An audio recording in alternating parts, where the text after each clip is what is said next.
प्रिय छात्रों, मिथिलेश ज्ञान अकेडमी में आपका हार्दिक स्वागत है। आज हम लोग पढ़ेंगे प्रश्नावली 8.1 का प्रश्न क्रमांक 5।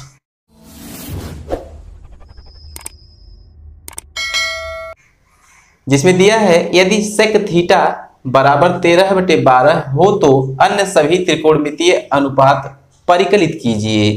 तो कहने का तात्पर्य क्या है कि 6 अनुपात में से एक अनुपात हमको दिया है सेक थीटा का, और 5 जो बचे हैं उनको हमसे पूछ रहा है। तो इसके लिए हम क्या करेंगे, सबसे पहले हम अपने हल में लिख देंगे दिया है सेक थीटा बराबर 13/12, ऐसा ही हमको दिया है। देखिए, इसके बाद हम एक समकोण त्रिभुज बनाएंगे और उसमें हम देखेंगे कि सेक थीटा बराबर जो 13/12 दिया है कौन कौन सी भुजा को दिया है। तो यहां पर हम बना लेते हैं एक समकोण त्रिभुज। तो ये रहा समकोण त्रिभुज, और इसमें हम मान लेते हैं कि ये वाला जो कोण है थीटा है। तो आप जानते हैं कि थीटा के जस्ट सामने वाली भुजा को हम लंब कहते हैं।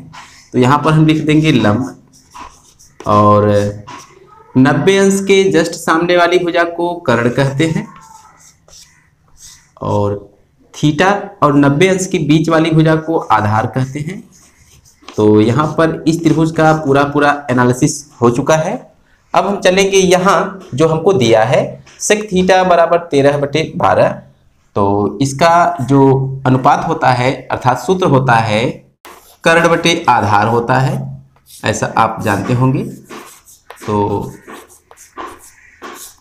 यहाँ पर सेक थीटा 13/12 दिया है, इसका मतलब कर्ण 13 दिया है और आधार 12 दिया है। तो कर्ण क्या है, ये है ना, तो इसे हम लिख देंगे 13, और आधार कितना दिया है 12, आधार कितना है 12। लंब हमें नहीं दिया है। यदि लंब हम कहीं से ज्ञात कर लेते तो हम पांचों के पांचों जो अनुपात बचे हैं सबको ज्ञात कर लेते। तो इसके लिए हम क्या करेंगे कि पाइथागोरस की प्रमेय लगाएंगे। आपको पहले बताया भी गया है कि यदि एक भुजा नहीं ज्ञात हो तो उसके लिए पाइथागोरस की प्रमेय लगाते हैं। तो हम यहाँ पर लिखेंगे पाइथागोरस की प्रमेय से। तो पाइथागोरस की प्रमेय क्या होती है कि कर्ण का वर्ग, ध्यान से देखते रहिएगा, बराबर होता है लंब का वर्ग प्लस आधार का वर्ग। तो ऐसा आप जानते हैं। यहां पर देखिए कर्ण 13 सेंटीमीटर दिया है, ध्यान से देखिए उस समकोण त्रिभुज को। तो लिख देंगे या 13 का वर्ग बराबर लंब कितना दिया है यही नहीं पता है, तो लंब को हम लंब रहने देते हैं का वर्ग प्लस आधार कितना दिया है 12।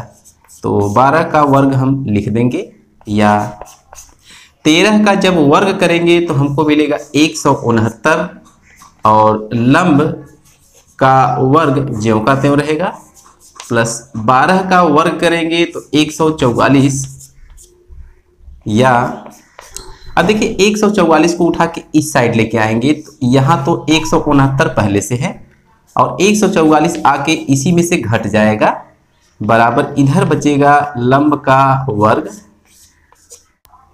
या 169 में से 144 घटा देंगे तो हमको मिलेगा 25, और ये बराबर है लंब का वर्ग। तो इस वर्ग को इस साइड लाएंगे तो 25 का वर्गमूल हो जाएगा, अर्थात हम 25 को करणी में लिख सकते हैं, और मिलेगा इधर केवल लंब। तो 25 का वर्गमूल 5 होता है, अर्थात 5 बराबर हम लिख सकते हैं लंब। तो कुल मिलाकर जो हमें ज्ञात करना था वो मिल चुका है 5। तो 5 क्या है, लंब है, तो यहाँ पर हम लिख सकते हैं 5। तो ये हमने ज्ञात किया। अब चूंकि कुल 6 अनुपात होते हैं और एक अनुपात सेक थीटा को छोड़कर बाकी पांचों जो बचे हैं सभी का अनुपात हमें ज्ञात करना है। तो आइए हम बारी बारी से सबको ज्ञात करते हैं। लिख देंगे नंबर 1 साइन थीटा बराबर होता है लंब अपान कर्ण। तो लंब कितना है 5 है और कर्ण कितना है 13 है। तो एक अनुपात हमने ज्ञात कर लिया। दूसरा हम ज्ञात करेंगे कॉस थीटा, और होता क्या है आधार अपान कर्ण। तो आधार कितना है 12, और कर्ण कितना है 13, ये दूसरा भी हमने ज्ञात कर लिया। तीसरा लिखेंगे tan थीटा